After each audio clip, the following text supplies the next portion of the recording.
সম্মানিত দর্শক আসসালামু আলাইকুম। আশা করি সবাই ভালো আছেন। আমার ইউটিউব চ্যানেলের নতুন পর্বে আপনাদের সবাইকে স্বাগতম। আজকে আমি আপনাদেরকে কাঁচামরিচ গাছের পরিচর্যা সম্পর্কে আলোচনা করব।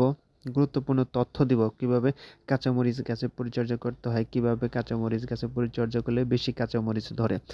তো আমি বাড়িতে কিছু কাঁচামরিচের চারা লাগাইছিলাম, অল্প কয়েকটা চারা লাগাইছিলাম শুধু বাড়িতে খাবারের জন্য। তো আজকে আমি আপনাদেরকে দেখাবো সেই গাছে কি পরিমাণ ফলন ধরেছে। আপনারা একটা গাছ দেখতে পাচ্ছেন যে এই গাছে কি পরিমাণ কাঁচামরিচ ধরেছে। গাছটাতে যতগুলো না পাতা আছে তার থেকে বেশি কাঁচামরিচ ধরেছে। আমি ঘুরে ঘুরে আর কয়েকটা গাছ আমি আপনাদেরকে দেখাবো।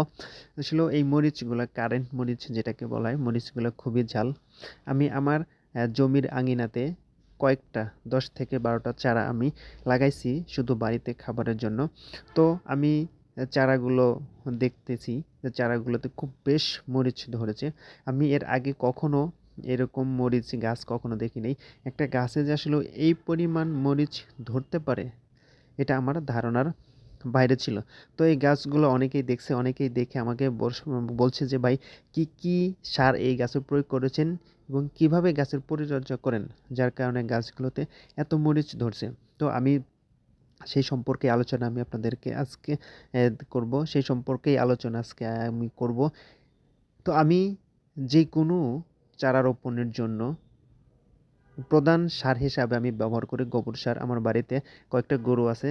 সেই গোবরগুলো আমি এক জায়গায় জড়ো করে রাখি এবং একটা পর্যায়ে এসে যখন গোবরগুলো পচে যায় এবং সার আকারে হয়ে যায়, তখন সেই সারগুলো আমি আমার জমিতে প্রয়োগ করি এবং আমি যে সবজির চারা রোপণ করি সেইখানেও আমি এই সারগুলো প্রয়োগ করি। তো আমি যখন মরিচ গাছের চারা লাগাইছিলাম তখন খুব বেশি পরিমাণে গোবর সার আমি ব্যবহার করেছিলাম। যার ফলে আজকে আমার এই কাঁচামরিচ গাছে এত মরিচ ধরেছে। আসলেও আমি কল্পনা করিনি যে একটা গাছে এই পরিমাণ মরিচ ধরতে পারে। গোবর সার দেওয়ার কারণে গাছে কি পরিমাণ মরিচ ধরে বা কি পরিমাণ ফলন হয় সেটা আমার ধারণা ছিল না। তো আমি বাস্তব অভিজ্ঞতা থেকে আজকে আমি আপনাদেরকে বললাম। তো আমি এখন থেকেই শুধু এখন থেকে না, আমি বেশ আগে থেকে আমি আমার জমিতে গোবর সারটা আমি বেশি প্রয়োগ করে থাকি।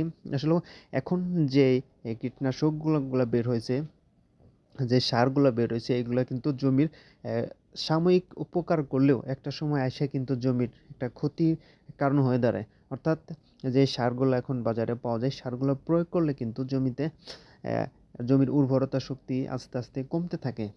গাছ সাময়িক বৃদ্ধি পাইলেও কিন্তু একটা সময় আইসা কিন্তু সেই গাছ নষ্ট হয়ে যায়, দীর্ঘ সময় ধরে কিন্তু ফলন দেয় না। তো আপনারা যারা বিভিন্ন সবজি বা বিভিন্ন ফসল চাষ করে থাকেন, আমি আপনাদেরকে বলতে চাই যে অবশ্যই জমিতে গোবর সার বেশি বেশি করে প্রয়োগ করবেন।